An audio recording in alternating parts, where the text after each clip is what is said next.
Bonjour et bienvenue, voici notre tour d'horizon économique, géopolitique et boursier. Nous sommes le lundi 12 février pour comprendre comment tourne la planète finance. Et lorsqu'elle tourne comme des avions au-dessus de la Syrie, c'est sur la bourse au quotidien et nulle part ailleurs. Et l'épisode du jour s'intitulera « Ils sont incorrigibles ». Je fais référence à ces traders qui depuis quelques années ont pris, on va dire quelque part, le pouvoir sur les marchés. Ces traders sont ceux qui opèrent sur les dérivés de volatilité. Alors ils se sont eux-mêmes fait volatiliser lundi et mardi dernier avec le VIX s'envolant de 9,5 en début d'année vers 50. Et vendredi, on a une nouvelle réplique avec une envolée vers 41 et puis à nouveau les Sherpas, c'est-à-dire la Plunge Protection Team, les institutionnels chargés par la Fed d'empêcher les marchés de décrocher, eh bien, vendredi, on respirait mieux en clôture avec un VIX à 29. Alors 29, c'est mieux que 41 en début de séance, c'est quand même encore très supérieur aux 9,5 du début de l'année. C'est 3 fois cette volatilité qui autorisait tous les leviers, toutes les prises de risque, etc. Et puis, le stratège en chef de JP Morgan, lui, estime qu'aujourd'hui, s'il fallait faire un choix, il préférerait à nouveau shorter de la volatilité plutôt que de se mettre long sur les valeurs du S&P 500. Ce raisonnement se tient, indubitablement. Le VIX était à 29 vendredi soir, on pourrait bien imaginer qu'il revienne sur la moyenne historique, vers 17-18. Autrement dit, il y a 40% à gagner à la baisse, en jouant donc la contraction de la volatilité. Sur le S&P, qui est adossé, qu'est-ce qu'on va gagner? Au mieux, si ça rebondit, allez, 3%, allez, 4%, pourquoi pas? Mais 40% à gagner du côté volat et 4% à gagner du côté action, d'après vous, quel choix va être fait par les traders? Alors bien sûr, il y a de moins en moins d'instruments pour jouer la volatilité à la baisse, puisque certaines se sont désintégrées en début de semaine dernière, pour fait de marché, avec une perte de 80 ou 90% de leur actif, de leur valeur d'actifs, certains ETN, c'est l'équivalent des ETF, mais sur la volate, ont été purement et simplement biffés, rayés, n'existent plus, ne cotent plus. Voilà, ça c'était pour la volatilité. Qu'est-ce qui pourrait rassurer le marché? Eh bien que l'inflation demain aux États-Unis soit modérée. Si elle l'est éventuellement au mois de janvier, le sera-t-elle encore au mois de février?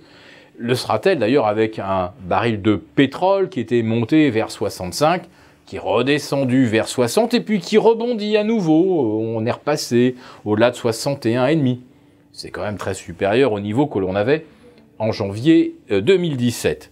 La base de comparaison, vous nous direz, effectivement, elle est défavorable et elle risque d'être plus inflationniste que que l'effet de base du mois de décembre. En tout cas, demain, gros suspense. Est-ce que l'inflation justifiera une nouvelle tension des taux, un nouveau stress sur les marchés? À la limite, la question n'est peut-être pas la plus pertinente. Car demain, c'est peut-être le fait géopolitique qui pourrait affecter les marchés. On a vu un avion de la chasse israélienne abattu ce week-end. Il a été touché par la DCA syrienne avant de s'écraser en Israël. Les incursions et les raids israéliens ne font pas la une de l'actualité, mais ils sont presque quotidiens. N'importe quel pays au monde qui irait bombarder son voisin écoperait immédiatement d'une sanction de l'ONU, mais Israël est soutenu par les États-Unis qui estiment qu'Israël a le droit de se défendre. On peut imaginer que c'est le même raisonnement qui fait que l'Arabie Saoudite bombarde le Yémen, dont tout le monde sait bien que le Yémen allait envahir l'Arabie Saoudite dès 2017. Le risque d'escalade, il est tout à fait réel, parce qu'en fait, qu'est-ce que vise Israël en Syrie? Non pas les troupes de Bachar el-Assad, mais ces renforts venus d'Iran, les combattants du Hezbollah, considérés comme terroristes par Israël, et par l'Arabie Saoudite, et par les États-Unis. Autrement dit, on n'est peut-être pas loin d'une escalade au Proche-Orient, parce que le Hezbollah n'est pas présent qu'en Syrie, il l'est également au Liban, Et les chiites sont majoritaires en Irak. Si Israël déclenche un conflit contre les chiites du Hezbollah, on peut imaginer que ça risque de créer aussi un petit peu d'agitation en Irak. Et l'Irak, c'est quand même tout près de l'Arabie Saoudite. Vous voyez où je veux en venir. Aujourd'hui, les marchés se préoccupent de l'inflation. Est-ce que demain, ils ne vont pas à nouveau se focaliser sur le facteur géopolitique? La seule chose dont on est certain, c'est que M. Trump, évidemment, ne fera rien pour apaiser les tensions entre Israël et l'Iran, lui-même cherchant à désigner l'Iran comme le futur adversaire à abattre des États-Unis. Pour en revenir aux questions d'inflation, la question qui se pose toujours, c'est est-ce qu'elle peut revenir au travers des salaires, de la rareté, de la main-d'œuvre? Alors il y a rareté, oui, dans certains domaines. Le shale oil, on a eu aussi un coup de bourre dans le secteur des artisans, pour tout ce qui est les métiers de la construction, après le passage des cyclones. Mais enfin, pour le reste, 90 millions d'Américains sont sans emploi. 45 millions au moins sont en capacité de travailler. Ils ne travaillent plus, c'est pas par choix quelque part, c'est parce qu'ils savent que le marché de toute façon est bouché.